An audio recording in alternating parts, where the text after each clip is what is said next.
My name is Charles Kitamirike, the founder member of Empower Lives Uganda, which is a charity organization working in Uganda to improve on the lives of the rural poor. In this island where I am standing is Kisima One Island, which is just 4 kilometers from the mainland and from Jinja town. But behind this island, there are 2,000 people, and of the 2,000 people living here, 1,500 are children.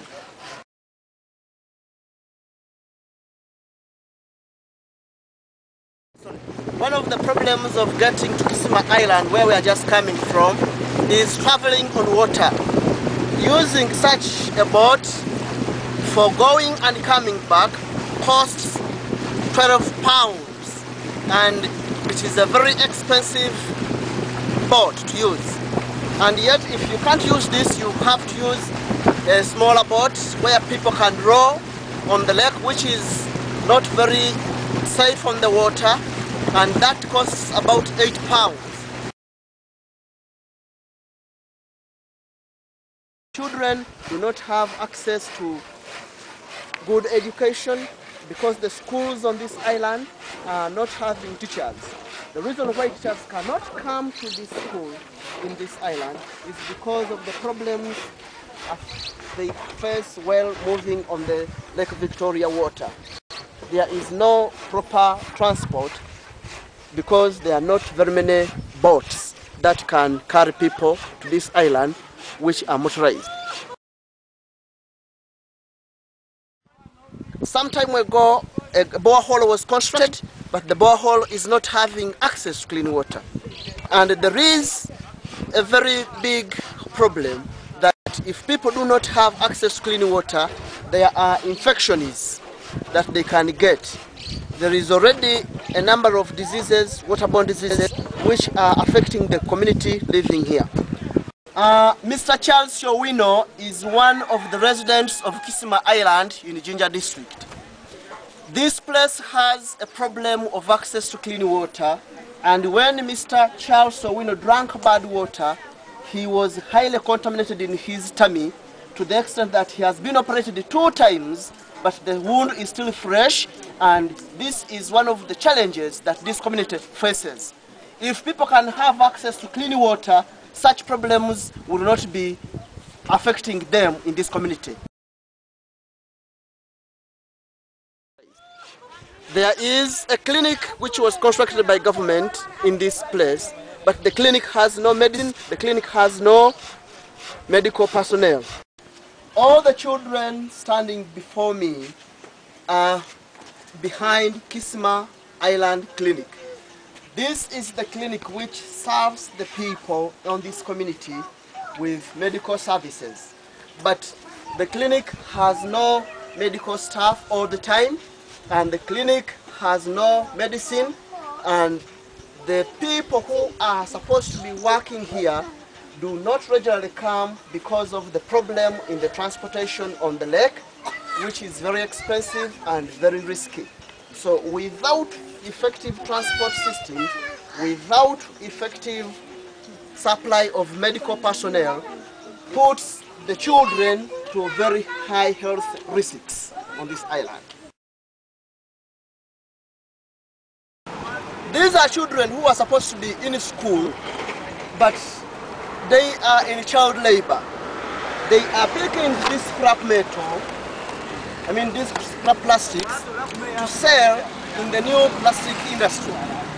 And this is one of the biggest challenges. While they are working to pick such dirty things, they are working homes of people. They are working barefoot. They are coming from homes where parents have neglected them. This is a true picture of child labor. One of the solutions to eradicating poverty among the rural poor is the use of microfinance as a development strategy and the role of women in improving on household income. If women on this island and men are empowered with source of capital, this microfinance can help them to start micro businesses from which they can use to gain money which can sustain their homes and improve on their household income. So this chicken, it is a parent stock. They have both cocks and chicken. With time they will be beginning to lay eggs, and these will be fertilized eggs. The fertilized eggs can be hatched in a hatchery, and the other beneficiaries can get parent stocks. From here we can take chicks to the other beneficiaries, like in Kisima Island.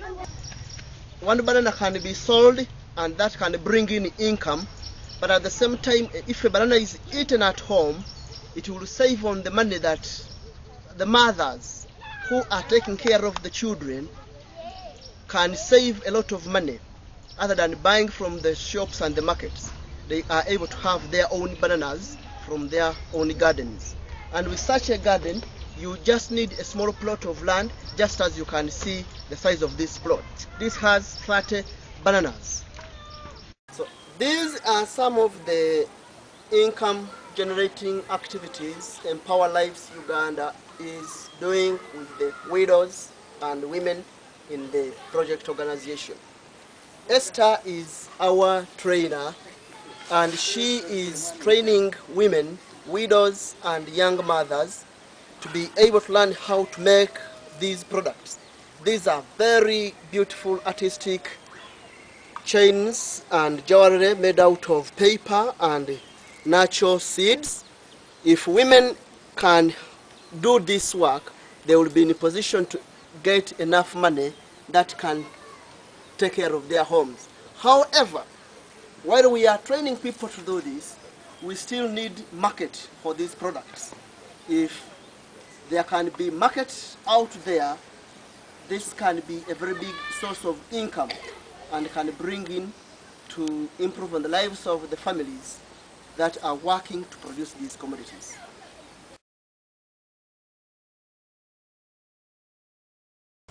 Thank you very much for taking your time in watching this video, and I hope it has educated you and informed you of the problems we are experiencing here in Uganda, particularly on the islands of Lake Victoria. As you can see, the problems are many. For Empower Lives Uganda to get off from the ground, we need your financial support.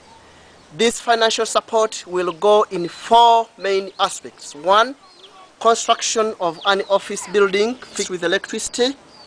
2, facilitation of transport. 3, finding school fees for the children on the different islands of Lake Victoria. And 4, developing water treatment centers for the different islands. If you feel touched in your heart by this, you can contact us on the following contacts on the screen. Thank you very much.